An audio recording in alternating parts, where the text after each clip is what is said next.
lagi di Midnight Live. Mania mana suaranya?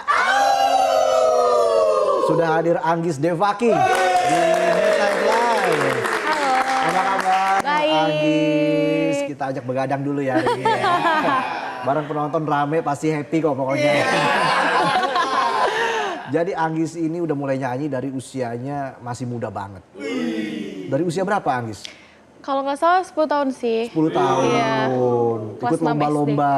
Iya. Katanya ikut lomba-lombanya di Bali. Di Bali, jadi aku dulu suka ikut lomba-lomba di sekolah, di SMA kayak gitu. Oke, momen pertama kali kamu tampil masih inget nggak? Dalam momen apa saat itu? Pertama kali. Iya, kamu Tampil nyanyi di depan nyanyi.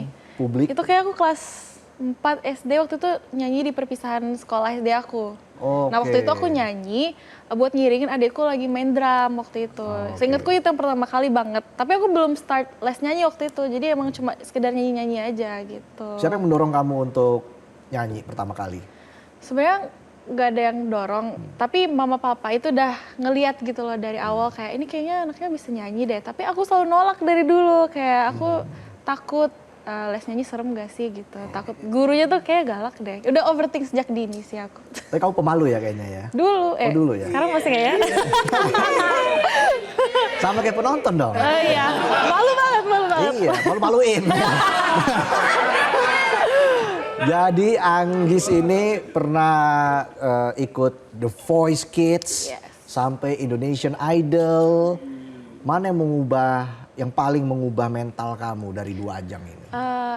Yang dua-duanya sama aja, tapi kan different step gitu loh. Kalau Yeah. The Voice Kids aku sukanya kayak di umur aku yang segitu aku dapat pengalaman yang emang seusia aku gitu loh. Tapi di situ nggak terlalu yang mental banget. Tapi kalau idol ini bener-bener nyiapin mental kita gimana caranya kita nanti beneran di industri musik kayak gimana. Jadi kita disiapin di idol gitu. Dari cara beretitude diajarin juga di situ. Bukan tentang nyanyi aja ya, tapi kayak sesimpel kita harus nyapa orang, senyum sama orang tuh juga di-remind di situ. Oh gitu penting tuh attitude tuh. Iya, harus punya etika dalam bersosialisasi. Lucu deh. Makanya Semangat Anggis, ya? iya sering-sering kesini lah Anggis. Kamu sampai top 8 ya Indonesian Top 8, Idol. yes. Nah saat itu ketika akhirnya kamu tersisih dari top 8, gimana perasaan kamu dan bagaimana cara kamu bounce back lagi? Perasaan aku waktu itu sih sebenarnya campur aduk ya. Mungkin pada saat itu ya aku bilang tadi kan Indonesian Idol Ketat banyak ya? pressure terus Betul. ketat. Mungkin mental aku juga waktu itu kayak masih belum yang matang-matang banget.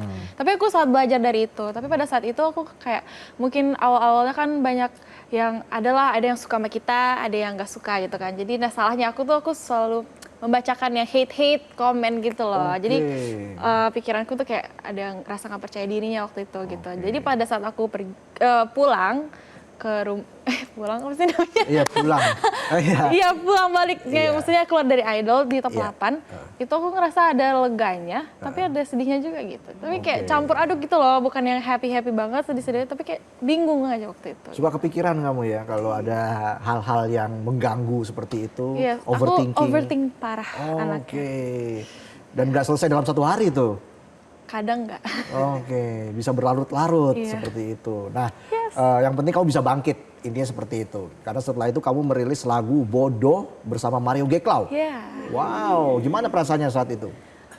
Perasaannya pastinya seneng banget dan nggak nyangka sih kayak jujur kayak aku tuh suka banget sama Kak Ayo. Aku manggil Kak Ayo gitu. Oke, iya. Terus lagu-lagunya aku udah suka banget dan akhirnya aku dapat kesempatan buat diciptain lagu sama Kak Ayo. Jadi waktu itu kayak, ini beneran gak sih gitu. Jadi kayak pas pertama kali denger lagu Bodoh, itu tuh langsung kayak, oh my god ini lagunya bagus banget. Iya. Dan aku emang super excited buat langsung rekaman gitu sih. Pastinya aku happy terus kayak bersyukur aja sih. Itu keren. Jadi harus segera bangkit, move on dari masalah begitu ya. Yes. Dan kamu menjadi salah satu pengisi OST film Tabayun lewat lagu Lewat Semesta. Semesta. Apa bedanya bikin lagu soundtrack film dibanding lagu sendiri? Bedanya lebih ke banyak tanggung jawabnya sih. Kalau lagu sendiri kan ya udah kayak oh ini lagu aku bisa ngapa-ngapain aja lagunya gitu. Kayak aku mau bikin gini, bikin itu. Oke. Tapi kalau misalnya untuk ini kan suatu project film gitu. dan soundtracknya itu emang yang dinikmatin bakal sama semua orang yang nonton bioskopnya. Terus gimana caranya moodnya tuh biar bisa nyampe ketika orang nonton film sama denger suara aku gitu. Jadi bukan beban sih, lebih tanggung jawabnya lebih besar. Jadi aku harus lebih berhati-hati gimana caranya istilahnya yang meminta aku untuk nyanyikan soundtrack ini tuh bisa puas gitu dengan hasilnya. Gitu. Terus kolaborasi lagi dengan Bertrand Peto. Iya. Wah, itu lebih deg-degan nyanyi sendiri apa duet? Kalau kakak tanya Bertrand Peto, Onyo, pasti dia bakal jawabnya sendiri sih sama. Karena kita tuh selalu enjoy, kayak selalu excited gitu. Kita duet lagi ya gitu. Oh gitu ya, Iya. jadi selalu enjoy. Selalu excited gitu. Iya. Tiap ketemu berdua terus kayak kita nyanyi bareng ya, kita excited banget. Itu.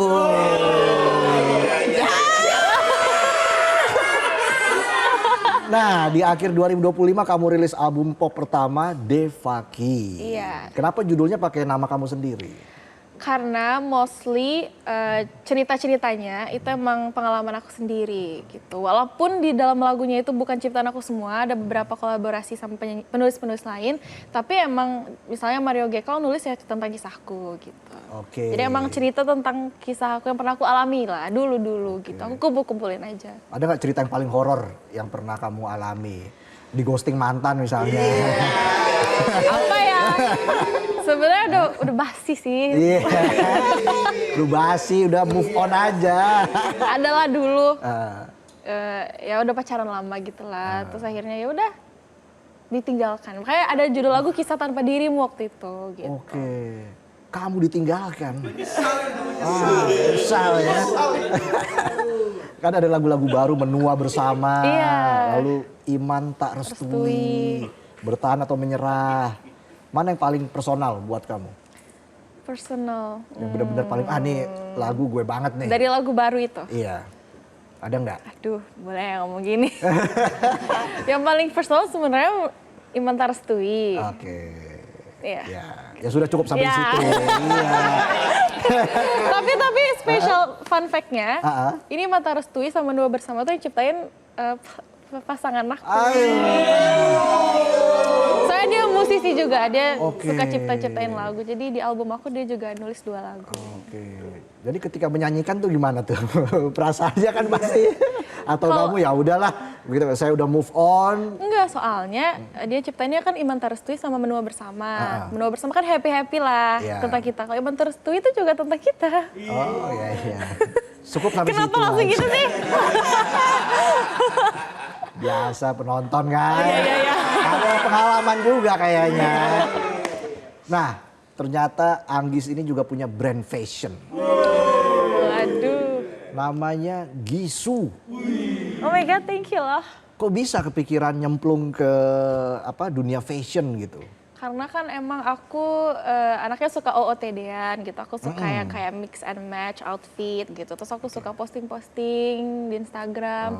Tapi aku pikir kayak kenapa nggak dibikin bisnis aja gitu, kesukaan aku gitu. Aku kan suka kayak model baju-baju Korea gitu kan. Nah Gisu ini aku bikin kayak model-model kayak ala-ala Korea gitu lah. Kayak simple top kayak gitu. Oke, jadi kamu sukanya Korean look gitu ya? Iya, Korean look. Simple, terus nggak yang ribet gitu.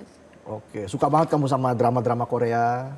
Drama nggak terlalu, aku suka band K-popnya sih. Band K-pop. Tapi itu dulu, sekarang udah nggak terlalu juga sih.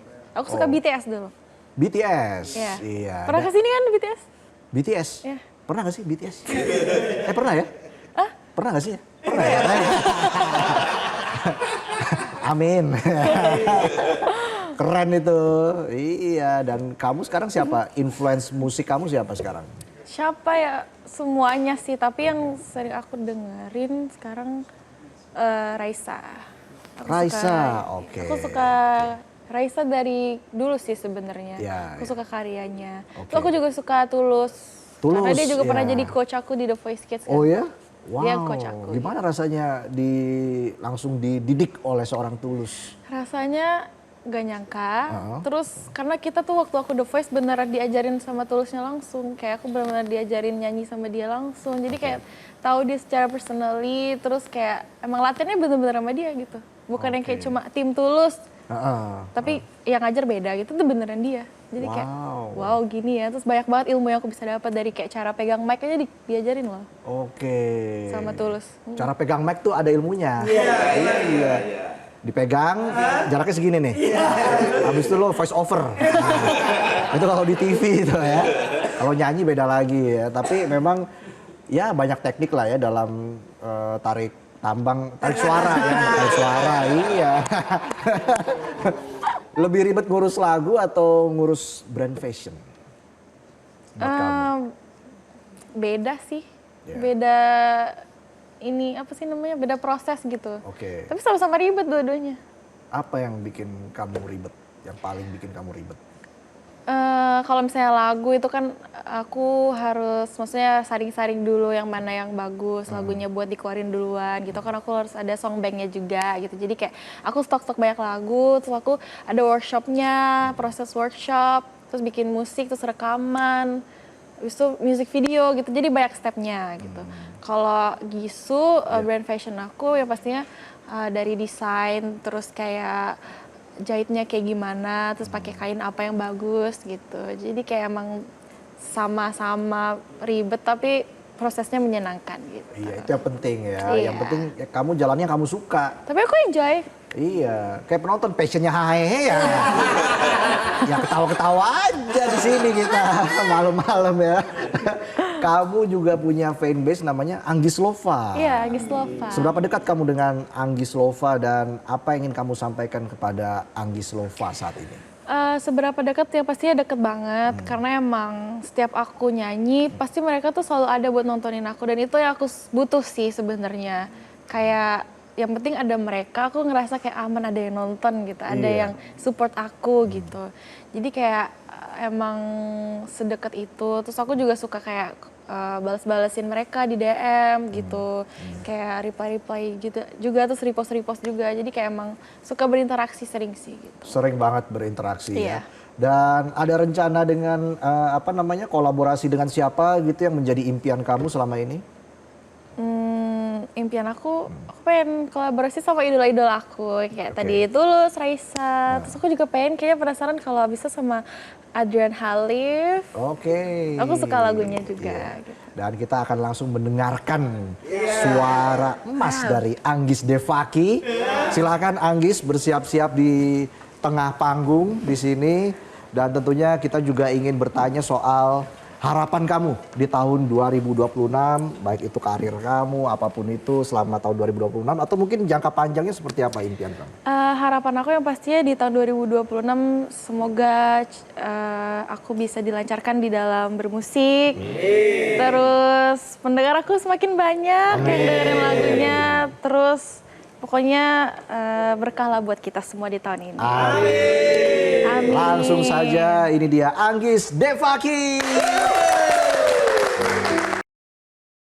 Jelajahi cara baru mendapatkan informasi. Download Metro TV Extend sekarang.